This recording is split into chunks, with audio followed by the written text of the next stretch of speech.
No vídeo aula passado, nós vimos que Moisés tem uma relação muito próxima do Pentateuco, o que nos leva a crer na sua autoria.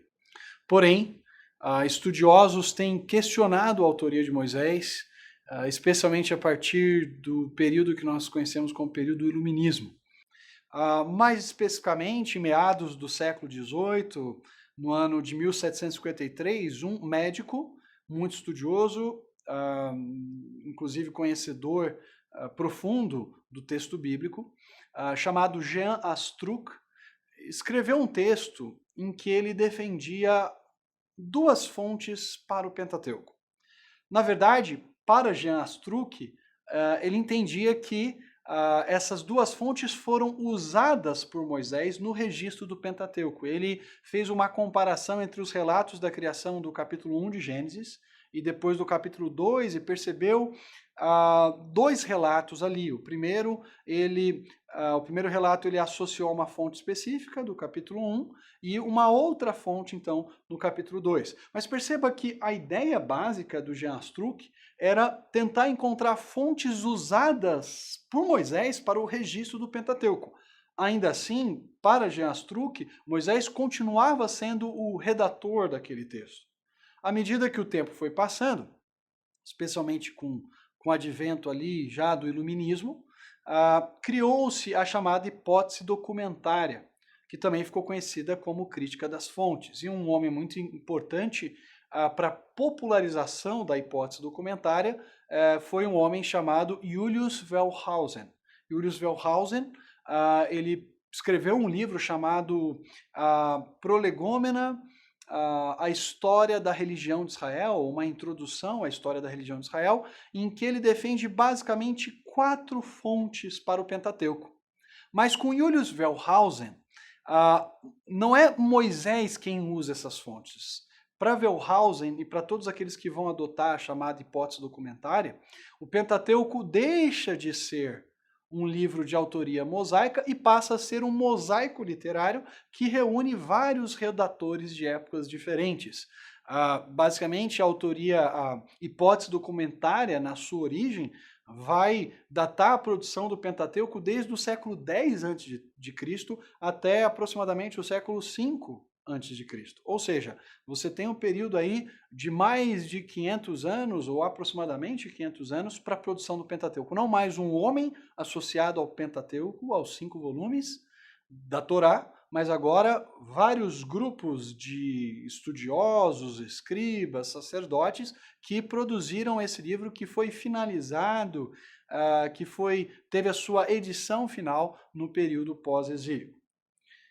Qual é a base para a crítica das fontes? O que levou Julius Wellhausen e muitos outros estudiosos do Antigo Testamento a defenderem uma compilação de textos de épocas diferentes?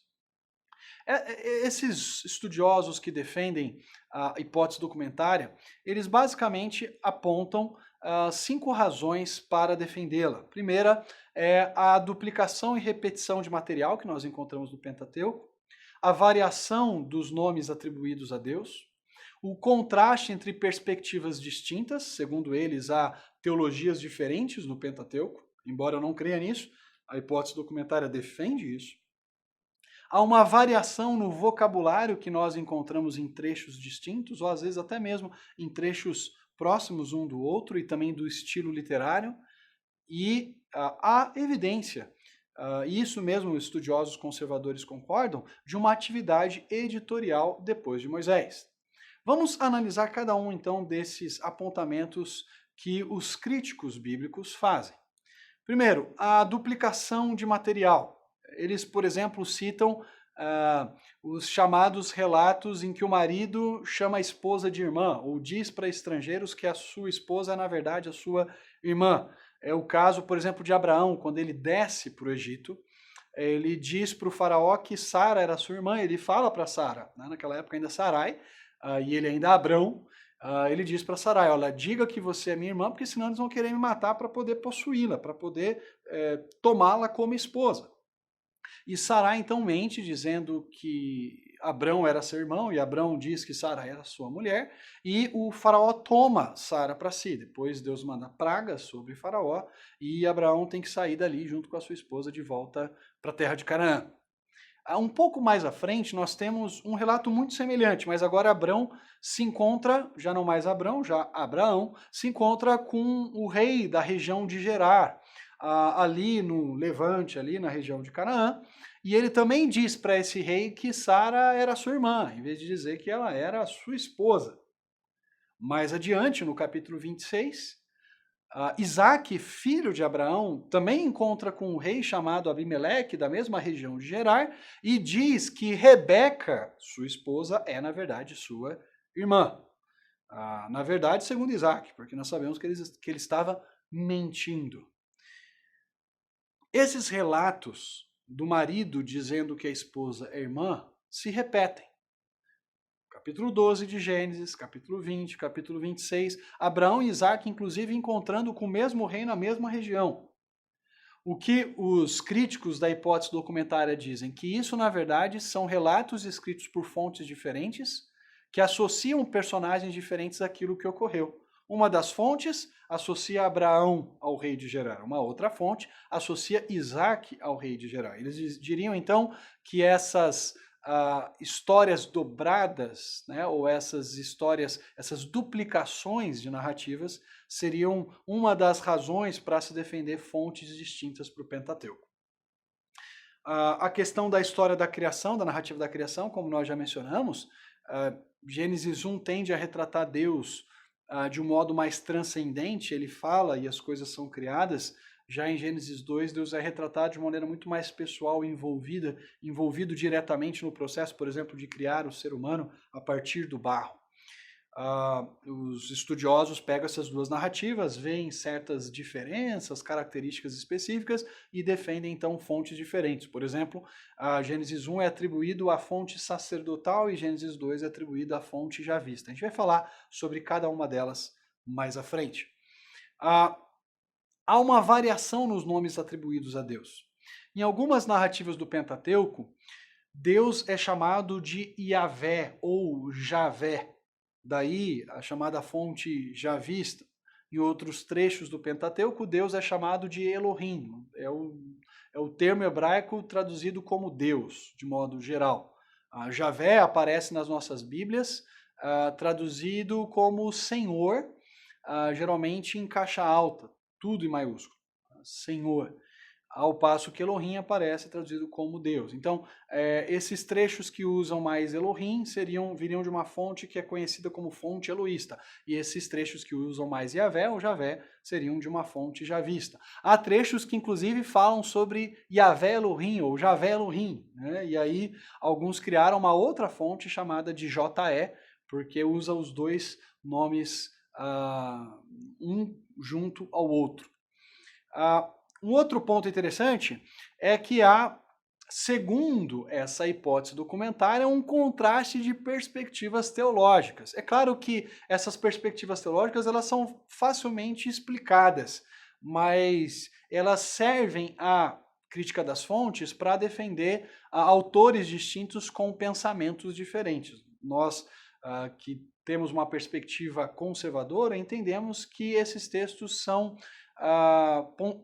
claramente ou tranquilamente conciliáveis. É possível entendê-los complementando um ao outro e sendo escritos para momentos diferentes da história de Israel. Mas para os críticos isso é usado para dizer que há teologias ou autores que pensam de maneira distinta dentro do próprio Pentateuco, redatores que têm teologias diferentes. Veja, por exemplo, esse caso de Êxodo 20 e de Deuteronômio 12. Então, Êxodo 20, quando Deus orienta a nação de Israel a construir um altar para adorá-lo, Deus diz o seguinte para Moisés: um altar de terra me farás, e sobre ele sacrificarás os teus holocaustos, as tuas ovelhas e os teus bois. Em todo lugar onde eu fizer celebrar a memória do meu nome, virei a ti e te abençoarei. Êxodo 20 e 24 sugere que haveria a possibilidade de Deus ser adorado em mais de um local, pela expressão em todo lugar. Algumas versões traduzem como em qualquer lugar. O termo hebraico é Kol Hamakon, todo lugar. Né? Então, indicando a possibilidade de vários santuários ou de vários altares. Mas quando nós chegamos em Deuteronômio capítulo 12, o Pentateuco parece ir numa direção diferente. Veja, Deuteronômio 12, versículos 11, 13 e 14. Diz assim: Então haverá um lugar que escolherá o Senhor, vosso Deus, para ali fazer habitar o seu nome. Guarda-te, não ofereças os teus holocaustos em todo lugar que vires, mas no lugar que o Senhor escolher, numa das tuas tribos, ali oferecerá os teus holocaustos. Aparentemente, segundo a crítica das fontes, há uma contradição entre Êxodo 20 e 24. Êxodo 20 e 24 admite que Israel poderia adorar a Deus em todo lugar, ao passo que Deuteronômio 12 diz que Israel não poderia adorar a Deus em todo lugar, mas apenas num lugar específico, que mais à frente será o tabernáculo de Siló, por exemplo, e posteriormente o templo de Jerusalém. É possível conciliar esses dois textos. Nós ainda vamos responder com mais calma a crítica das fontes, mas já de início é possível observar que, por exemplo, em Êxodo 20 e 24, Moisés está escrevendo para uma geração peregrina, para uma geração que está caminhando, que está andando, que está indo rumo à terra da promessa, e por isso ainda não se estabeleceu na terra da promessa e adoraria Deus em vários lugares nesse processo até chegar na terra da promessa. Ao passo que Deuteronômio 12, quando Moisés está se dirigindo à nova geração que vai se estabelecer finalmente nessa terra, ele pode falar de um único lugar, porque Israel deixará de ser um grupo de pessoas nômades e se tornará agora uma nação estabelecida numa terra específica. Aí você pode ter um lugar específico onde essa adoração deveria ocorrer. Depois a gente volta um pouco mais e vai observar e considerar vários desses apontamentos da crítica das fontes. Uma outra questão que o pessoal da hipótese documentária ou crítica das fontes levanta é, por exemplo, o uso de vocabulário diferente em certos trechos do Pentateuco. Então, por exemplo, a palavra para serva ou para escrava, ela em português tem essa variação já entre serva e escrava, e ela ocorre também no hebraico. Em Gênesis 16, por exemplo, Agar, serva ou escrava de Sarai, é chamada de Shifra. Serva ali está associada à palavra Shifra. Mas em Gênesis 21, quando Agar é finalmente expulsa do meio da família de Abraão e de Sara, ela é chamada de Amá. Os dois termos podem ser traduzidos por serva ou escrava, mas o texto de Gênesis 16 usa Shifra, ao passo que Gênesis 21 usa Amá. A segunda crítica das fontes seriam fontes diferentes. Uma fonte, Gênesis 16, usando Shifra, e a outra, Amá. O sogro de Moisés parece ter dois nomes, né, ou ser chamado com dois nomes distintos. Por exemplo, em Êxodo 2, que é o relato ali de quando Moisés protege as filhas do seu sogro, daquele que vai se tornar futuramente o seu sogro, o sogro de Moisés é chamado de Reuel. Mas no relato da sarça ardente, e posteriormente, quando Moisés ali tem um encontro com Deus no capítulo 4, tanto no capítulo 3 quanto no capítulo 4, o sogro de Moisés é chamado de Jetro. Então, de novo, a crítica das fontes vai dizer a fonte que usa Reuel é uma específica e a que usa Jetro seria outra diferente. Se você pegar, por exemplo, fizer um exercício bem interessante em Gênesis capítulo 35, dos versículos 19 a 26, você vai observar uma variação do nome de Jacó. E os críticos vão usar, por exemplo, essa variação para dizer que houve um trabalho redatorial final que uniu duas fontes distintas, uma do lado da outra. Então, em Gênesis 35, 19 a 20, que é o relato da morte de Raquel, Jacó é chamado de Jacó. Mas logo na sequência, nos versículos 21 até o 22b, Jacó, naquele relato ali do incesto de Rúben, que vai ter relações com a mulher do seu pai, Jacó é chamado de Israel. A partir do versículo 22, parte C, que é a descrição dos 12 filhos de Jacó, ele volta a ser chamado de Jacó. Então, segundo a crítica das fontes, você tinha três relatos separados, três trechos. Um falava sobre a morte de Raquel e usava o nome Jacó. Um outro relato falava sobre o incesto de Rúben e usava o termo Israel. E um outro trecho que descrevia os 12 filhos de Jacó usava novamente o nome Jacó. E esses três relatos, essas três porções de textos que estavam isoladas, separadas, foram produzidas em momentos diferentes, foram então unidas e colocadas ali em Gênesis 35, 19 a 26. Novamente, essas diferenças de vocabulário, então, vão ser usadas para justificar fontes distintas. Diferenças de estilo. Por exemplo, você pega Êxodo 19 e 20, você percebe estilos diferentes ou até mesmo gêneros literários distintos. Êxodo 19, a gente tem uma narrativa, o povo está se preparando para a chegada de Deus ali no Sinai, e Deus chega em meio de trovões e escuridão e fogo, mas de repente no capítulo 20 o estilo literário muda para um código legal, para uma literatura legislativa, que são os 10 mandamentos, do capítulo 1, do versículo 1 até o versículo 17 do capítulo 20, de 1 a 17. Mas logo depois, nos versículos 18 a 21, essa literatura legal é mudada para a literatura narrativa novamente. E ali em Êxodo 20, 18 a 21, nós temos o povo pedindo para que só Moisés fale com Deus, porque eles estão morrendo de medo daquela teofania divina, eles não têm coragem de se aproximar de Deus e pedem para que Moisés fale com o Senhor. Narrativa, Êxodo 19, Deus está chegando no Sinai. Muda para a literatura legal, Êxodo 20, os 10 mandamentos. Depois volta para a narrativa de novo, no capítulo 20, versículos 18 a 21. Então essa mudança de gêneros literários seria uma das justificativas, por exemplo, para fontes distintas do Pentateuco. Há no Pentateuco evidência de atividade redatorial, ou uma atividade editorial. É interessante observar trechos como Gênesis 12, 6. Ali, a passagem bíblica nos diz: Abraão atravessou a terra até o lugar do carvalho de Moré em Siquém. Naquela época, os cananeus habitavam essa terra. Os estudiosos da hipótese documentária olham para esse trecho e falam: mas espera aí, qual a necessidade de se dizer em Gênesis 12, se ele foi escrito por Moisés, que naquela época de Abraão, os cananeus habitavam essa terra? Ora, na geração de Moisés, eram os cananeus que continuavam habitando naquela terra. Isso só faria sentido se um editor posterior, quando Israel já estivesse instalado na terra, observasse que naquela época os cananeus é que moravam ali.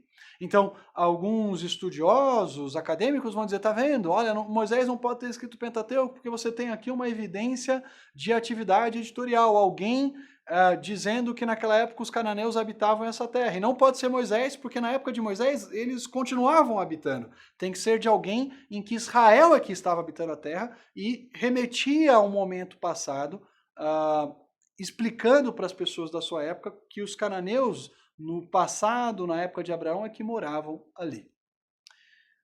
Um texto, por exemplo, que Moisés não poderia ter escrito é o texto de Deuteronômio 34, versículos 5 e 7. Moisés, o servo do Senhor, morreu ali em Moabe, como o Senhor dissera. Versículo 7 repete, dizendo: Moisés tinha 120 anos de idade quando morreu. Todavia, nem os seus olhos, nem o seu vigor tinham se enfraquecido. Ora, a menos que nós creiamos em psicografia, sei lá, que Moisés baixou em alguém para registrar a sua morte, é evidente que em Deuteronômio 34, alguém que não Moisés escreveu aquele trecho. Alguém que desempenhou uma atividade redatorial relatando a morte de Moisés. Mas será que esses pequenos trechos editoriais tirariam de Moisés a autoria do Pentateuco? Essa é uma pergunta que nós fazemos e vamos tentar responder um pouco mais à frente. Estudiosos conservadores não negam um processo editorial, mas um processo editorial bastante reduzido no Pentateuco, porque eles reconhecem que o autor do Pentateuco é o próprio Moisés. Mais à frente a gente vai responder ou explicar um pouquinho essa diferença entre o autor, Moisés, e um editor posterior que fez alguma atualização aqui ou ali. Quais seriam então as fontes da hipótese documentária? Segundo Julius Wellhausen, que popularizou essa ideia, ela foi depois também desenvolvida por outros estudiosos, mas basicamente nós podemos resumir as fontes da seguinte forma. Uma delas, a primeira das fontes, é a fonte J. Ela é responsável por grande parte do Pentateuco e, segundo a teoria da crítica das fontes, ela foi produzida entre os séculos 10 e 9 a.C., por Davi ou por algum dos seus descendentes. Está muito associado à monarquia davídica, à defesa dessa monarquia, da legitimidade dessa monarquia sobre Israel. Um trecho do Pentateuco, por exemplo, muito associado à monarquia davídica e que é reconhecido como um texto produzido pela fonte J, é a chamada Bênção de Jacó. Lá na Bênção de Jacó, em que ele proclama a sua bênção sobre os seus filhos, ele fala o seguinte, lá em Gênesis 49, versículos 8, 10 e 18. Ele diz sobre Judá. Judá, os seus irmãos o louvarão, sua mão estará sobre o pescoço dos seus inimigos, os filhos do seu pai se curvarão diante de você. O cetro não se apartará de Judá, nem o bastão de comando dos seus descendentes, até que venha aquele a quem ele pertence, e a ele as nações obedecerão. E aí no versículo 18, depois de mencionar a bênção sobre alguns outros filhos de Jacó, o versículo 18 diz, ó Senhor, espero a tua libertação. O que chama atenção nesses trechos, nesses versículos que eu li, primeiro, os versículos 8 e 10, uma ênfase muito forte em Judá, e de que o reino, o governo sobre as tribos de Israel viria de Judá, e portanto da casa de Davi, mais para frente, mas que em tese seria alguém da descendência de Davi produzindo e defendendo a legitimidade da monarquia, da dinastia davídica. E no versículo 18, desse capítulo que é considerado basicamente um capítulo produzido por uma fonte yavista ou javista, Deus é chamado de Javé ou Iavé, quando ele diz ó Iavé ou ó Javé, espero a tua libertação. Lembrem-se que sempre que aparece Senhor em letras maiúsculas, você tem ali uma referência ao próprio nome de Deus revelado a Moisés, o nome Iavé ou Javé. Um outro texto, por exemplo, associado à fonte javista, é o texto de Gênesis 15, especialmente o versículo 18, textos que falam sobre expansão territorial de um grande território israelita, são reconhecidos no Pentateuco, via de regra, como textos escritos por fonte javista. Então, lá em Gênesis 15, 18 seguintes, quando Deus fala de uma aliança com Abraão, Deus fala que Israel possuiria todo o território do ribeiro do Egito até o rio Eufrates, indicando para nós uma pretensão, de acordo com a hipótese documentária, de um grande território israelita que a dinastia davídica tinha em estabelecer. Na fonte javista também, em geral, as descrições divinas são descrições antropomórficas. Então, Deus ele é retratado como alguém muito próximo dos seres humanos e da sua criação. Por exemplo, Gênesis 2, que é tipicamente reconhecido como um texto já visto, uma passagem já vista, Deus é descrito no versículo 8 de Gênesis 2 como um jardineiro. O texto diz, Yahvé Deus tinha plantado um jardim no Éden. No versículo 7, um pouco antes, Deus é descrito como oleiro que pega o pó, o barro da terra e a partir desse barro faz o homem. Ou no capítulo 3, que também viria de uma fonte já vista, no versículo 8, diz que Javé passeava pelo jardim quando soprava a brisa do dia. Adão escuta os passos de Javé quando ele passeava ali no jardim ao soprar a brisa do dia. Então, Yahvé é descrito com passos, caminhando, ele é descrito como oleiro, como um jardineiro. No final do capítulo 2, quase como um cirurgião, alguém que opera ali uma cirurgia a partir da costela do homem, faz a mulher. Então, Deus ele é sempre retratado de maneira muito próxima. Um texto que talvez ilustraria isso é Gênesis 18, em que Deus com outros 2 anjos se aproximam, vão visitar Abraão, conversam com Abraão, sentam ali, batem um papo com ele, comem a coalhada lá que Abraão oferece, experimentam da comida que Abraão lhes dá, Deus dialoga com Abraão sobre a questão da destruição de Sodoma e Gomorra. Então, esse seria um típico texto javista em que Deus é retratado de uma maneira mais antropomórfica. Há uma ênfase na fonte javista, na presença de Deus e na sua eleição de Israel, e alguns estudiosos assim mais ousados chegaram a propor que a fonte javista do século X, século IX, seria talvez uma neta de Davi. Uma mulher teria produzido a fonte javista, porque, por exemplo, a Harold Bloom, que é um crítico literário, o texto javista parece ter traços mais associados a uma autora e não a um autor. Mas isso é tudo elucubração, é tudo hipótese, não há nada comprovado, obviamente.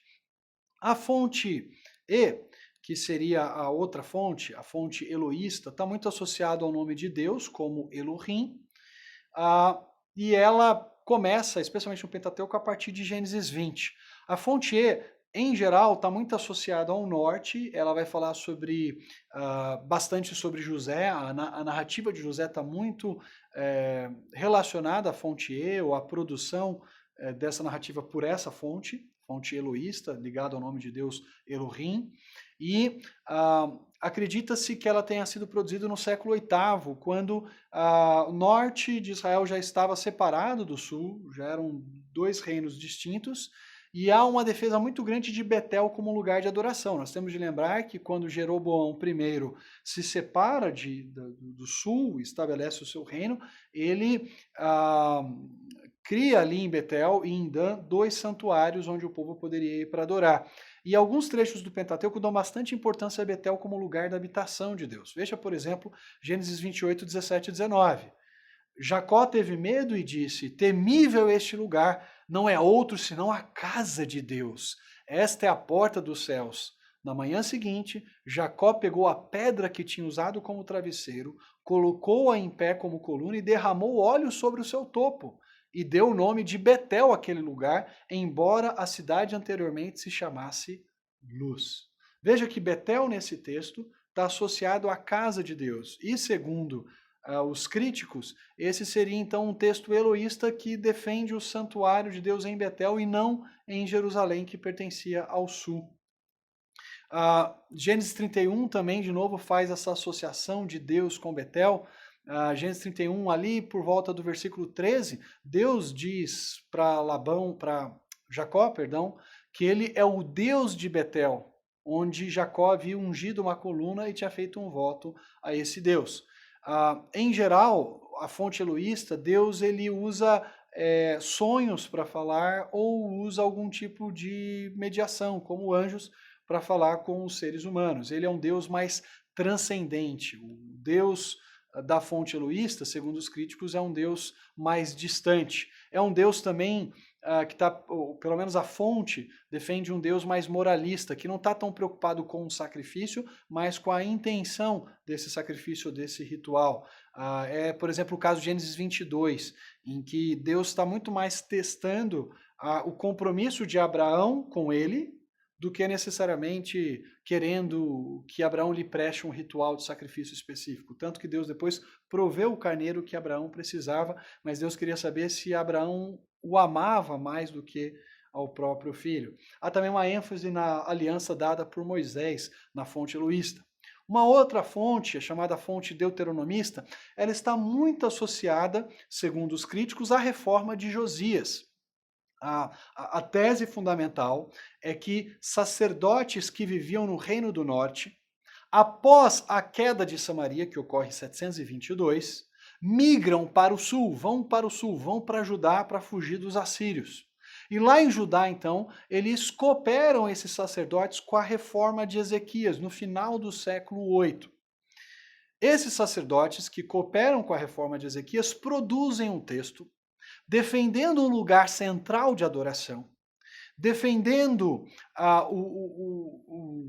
num certo sentido, a adoração a Deus em Jerusalém, a celebração da Páscoa e assim por diante, falando, por exemplo, sobre bênçãos e maldições, bênçãos caso o povo fosse fiel a Deus, e maldições caso o povo abandonasse o Senhor, e eles teriam produzido esse texto, escrito esse texto, e durante o reinado de Manassés, escondido esse texto no templo.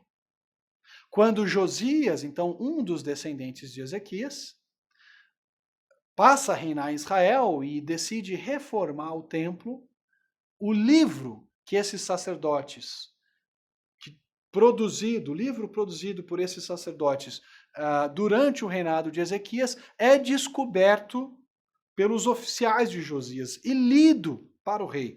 Veja rapidamente essa descrição, por exemplo, que nós encontramos em 2 Reis 22, a partir do versículo 3. No 18º ano do seu reinado, o rei Josias enviou o secretário Safã, filho de Azalias e neto de Mesulão, ao templo do Senhor, dizendo: vá ao sumo sacerdote Ilquias e mande-o ajuntar prata que foi trazido ao templo do Senhor, que os guardas das portas recolheram do povo. Eles deverão entregar a prata aos homens nomeados para supervisionar a reforma do templo. Então, Josias está fazendo uma reforma. Veja, Safã obedece aquilo que Josias havia ordenado e, à medida que eles estão reformando o templo, descobre-se um livro. A partir do versículo 8, segundo Reis 22, 8, diz: então o sumo sacerdote Ilquias disse ao secretário Safã: encontrei o livro da lei no templo do Senhor. Ele o entregou a Safã, que o leu. O secretário Safã voltou ao rei e lhe informou da prata, da reforma e tudo mais, e no versículo 10 Safã diz para o rei: o sacerdote Ilquias entregou-me um livro. E Safã o leu para o rei. Assim que o rei ouviu as palavras do livro da lei, rasgou as suas vestes e deu essas ordens: vão consultar o Senhor por mim, pelo povo e por todo Judá, acerca do que está escrito neste livro que foi encontrado. A ira do Senhor contra nós deve ser grande. Muitos estudiosos da crítica das fontes entendem que este livro teria sido o livro de Deuteronômio, que aqueles sacerdotes do período de Ezequias tinham escondido durante o reinado de Manassés. E que o rei Josias, com seus oficiais, encontra e vê ali então as maldições e as bênçãos, e teme que essas maldições alcancem o povo de Judá por causa dos seus pecados. Tanto que eles vão consultar a profetisa Uda, e ela diz que aquelas maldições vão cair sobre a nação de Israel, e eles vão para o exílio, mas não durante o reinado de Josias. Então, a fonte D é uma fonte associada à reforma josiânica, ao período em que o rei Josias liderou Israel, pelo menos o período em que essa fonte foi encontrada, ainda que ela tenha sido produzida antes no reinado de Ezequias. Segundo os estudiosos, a fonte D ela é mais humanitária que outras fontes. Por exemplo, você pega Deuteronômio 15, a lei da escravidão, ali Deus orienta a libertar durante o ano de jubileu não apenas os escravos homens, mas também as escravas mulheres. Elas deveriam ser libertadas. Uma provisão ou um mandamento que não existe em Êxodo 21, versículos de 1 a 11. Então, em tese, a fonte D de Deuteronômio, lá no capítulo 15, seria mais humanitária do que a fonte de Êxodo 21, que não prevê a libertação de uma escrava mulher. Há vários paralelos entre a reforma de Josias e o livro de Deuteronômio. Por exemplo, Josias ele profana os altares idólatras que havia em Judá. Arqueólogos encontraram vários desses altares. Por exemplo, uma maneira de você profanar um altar idólatra era você transformá-lo numa latrina.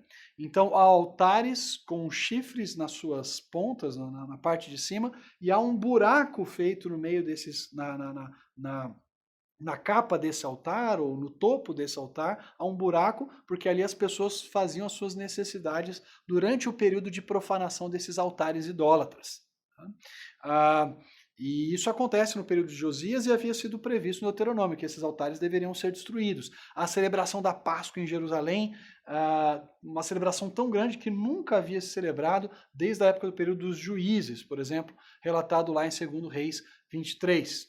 Por fim, temos a fonte P, que seria a última fonte, seria a fonte associada ao período pós-exílio, que é a fonte também associada ao final do Pentateuco, a redação final desses 5 volumes, dessas 5 partes da Torá. A fonte P, então, seria pós-exílica, ela teria um apreço maior pelos rituais, então ela está muito associada a textos do livro de Levítico, que falam sobre sacrifícios, que falam sobre leis em relação a leprosos, tipos de comidas e assim por diante. Em geral, a fonte P está associada às genealogias, por exemplo, Gênesis 5, Gênesis 10, que falam de genealogias. A fonte P enfatiza mais a transcendência de Deus. Por exemplo, Gênesis 1 é um texto associado à fonte P, em que Deus é esse Deus transcendente que fala e as coisas são criadas. E, por fim, então, essa fonte P seria a responsável final por coletar todas as outras fontes e dar aquela forma que nós encontramos hoje, uma forma muito próxima daquela que nós encontramos. Alguns estudiosos mais críticos vão falar de outros redatores que vieram depois desse grupo sacerdotal da fonte P e que uniu tudo, uniu JEDP. Por que fonte sacerdotal no período pós-exílico? Esse é um detalhe interessante também, porque nós sabemos que o período pós-exílico já não há mais um monarca sobre Israel, já não há mais um rei concentrando em si o processo de produção de texto. Agora os sacerdotes é que ganham importância durante esse período do Segundo Templo. Daí ser chamada de fonte P, que do alemão significa fonte sacerdotal. O termo alemão para sacerdotal começa com a letra P, e por isso ela é chamada de fonte P. Então, essas são as fontes, já vista, século X, século IX, Eloísta, durante o século VIII, ali, reinado de Jeroboão II, deuteronomista associada a Ezequias, o processo de produção, e depois Josias, o processo de descoberta dessa fonte, e a sacerdotal, já pós-exílica, no período do século VI, V, mais ou menos antes de Cristo, e alguns postulariam então uma redação final que juntaria todas essas fontes no século IV antes de Cristo. Essas são as fontes, essas são as bases que nós vimos para defender a hipótese documentária, mas nós precisamos avaliar essa hipótese à luz das Escrituras e à luz de um compromisso com as Escrituras como palavra de Deus. Na nossa próxima videoaula, vamos propor algumas respostas para essa teoria das fontes, para essa hipótese documental, mostrando que é plenamente possível você ter variação de vocabulário, você ter ênfases em certos locais, você ter complementos teológicos associados não a vários autores de períodos diferentes, mas a um único autor do segundo milênio, cremos nós ser Moisés. Te vejo na próxima videoaula.